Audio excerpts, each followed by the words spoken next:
it. No more gang This stuff. is something most people figure out eventually if they stay in any kind of relationship with a narcissist long enough, so I thought we could talk about it on the show today. The behavior of pathologically narcissistic people can be a huge problem in situations where they must be dealt with. It's often childish, it's often cruel, it's often vindictive, and it's usually an overreaction. However, often just when you think you cannot be surprised or shocked by the lengths they will go to, they find a way to do just that by going farther, by sinking lower, by doing something even you never thought they would do. This happens because pathologically narcissistic people place no limits on their behavior. Everything they do to that end is defensive. Would you place a limit on self-defense? Would you say, well, I know this person's trying to kill me, but I can't hurt them because that would be wrong. I'll just let them kill me because that's the right thing to do. Of course you wouldn't say that, and they don't do it either. The problem is, to everybody else, the situation does not look that dire at all. It's often hard to tell what they're even defending themselves against. That's because in these situations, they're often defending themselves against an internal threat, not anything that's actually happening in reality. For example, if you call a pathologically narcissistic person out on their behavior, even gently, even if you say it as nicely as possible, it will generally trigger a huge shame reaction within them. And this is not regular shame. This is a pathological, all-encompassing, delusional, crushing shame that really has nothing to do with reality at all. And they are smothered under it. It feels life-threatening. It is life-threatening, actually. This shame can topple the fragile fiction that they've created in order to manage their self-worth and get through their life. A complete loss of self-worth can result in suicide. The only thing the narcissist can do in this situation is strike back in self-defense and try to stop that tidal wave from crushing them.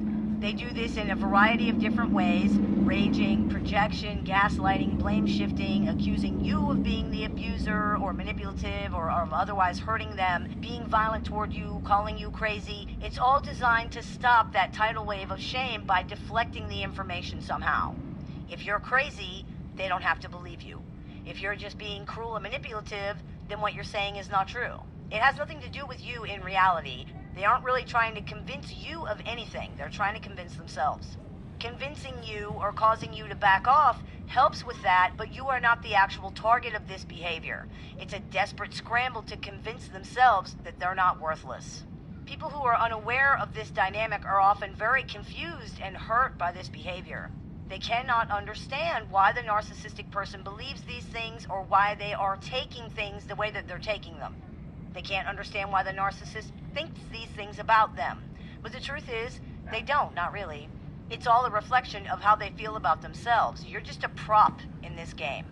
It's interesting to note that because narcissists are so divorced from and threatened by their own feelings, they may not even be aware of this shame on a conscious level. It's simply become a knee-jerk reaction to deflect these things straight away. You can tell the shame is there, though, because of the way that they're acting and often because of the stuff that they say. For example, if you ask them why they didn't take the garbage out and they scream that you don't love them or that you're saying they're a monster and a horrible person or attack you viciously for even daring to ask, the idea that they did not perform perfectly triggers shame. The shame triggers thoughts of how bad, horrible, worthless, whatever that they are. These thoughts and feelings threaten their fragile self-worth, and this threat creates the overreactions that you see. It's like a chain of dominoes falling over. As soon as they think they're hearing something threatening, they push it away and automatically defend against it with both barrels, even if it's not actually threatening. Reality doesn't matter. How they feel is what matters. This is what feelings equal facts means. Narcissists believe their feelings are facts. More than that, they believe their feelings are evidence. They believe their feelings are proof of something, and it results in this circular reasoning that cannot be argued with. I feel threatened, therefore you're threatening me. The proof that you're threatening me is that I feel threatened. I feel tricked, therefore you are tricking me. The proof that you are tricking me is that I feel tricked. I feel hurt, therefore you're trying to hurt me. The proof that you are trying to hurt me is that I feel hurt. I feel your intention was bad, therefore it was bad. The proof that your intention was bad is that I feel bad. It just goes around and around in a circle. Instead of fitting their emotions to the facts, they're fitting the facts to their emotions. When you attempt to assert actual facts in this situation, it looks to the narcissist like you're trying to talk them out of their feelings. To them, this feels like manipulation or even attempted brainwashing. You are actually making the situation worse inadvertently and convincing them more and more that they're right. After all, why would you try to talk somebody out of their feelings unless you're lying and trying to manipulate them so that you can get away with your dastardly abuse or whatever wrong thing you're trying to do? This often raises the question of whether pathologically narcissistic people understand that abuse is wrong. The answer is usually yes, they do. Narcissists that have not decompensated are generally not psychotic. They can seem delusional, but a careful examination usually reveals magical thinking and or denial to be the problem rather than any real true delusion. They understand the difference between right and wrong very clearly, as a matter of fact. They certainly talk about how mistreated that they are, and they know that abusing people in general is wrong. But in their opinion, what they're doing is not abuse. It's self-defense, or it's justice for the egregious wrong that has been perpetrated against them. In their opinion, you are the abuser, or you are the problem, and you deserve everything you get. They may never actually say that to you, but look at their behavior and see what you think. This is why there are no limits to their behavior. How can there be in this situation? They believe they're in a fight for their lives.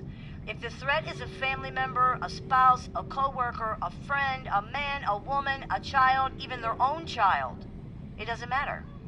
All will be reacted to the same way, with absolute malice and rage. And don't forget, rage does not have to look like screaming and violence. It can be disguised as many, many things. The threat has been identified, and now it must be neutralized. Things will go as far as they need to go in order for this to happen. This can be up to and including killing somebody. This is how domestic violence murders occur. The abuser finally gets to a point where they cannot control the victim for whatever reason, and the threat that this loss of control presents to their self-worth is too much to take.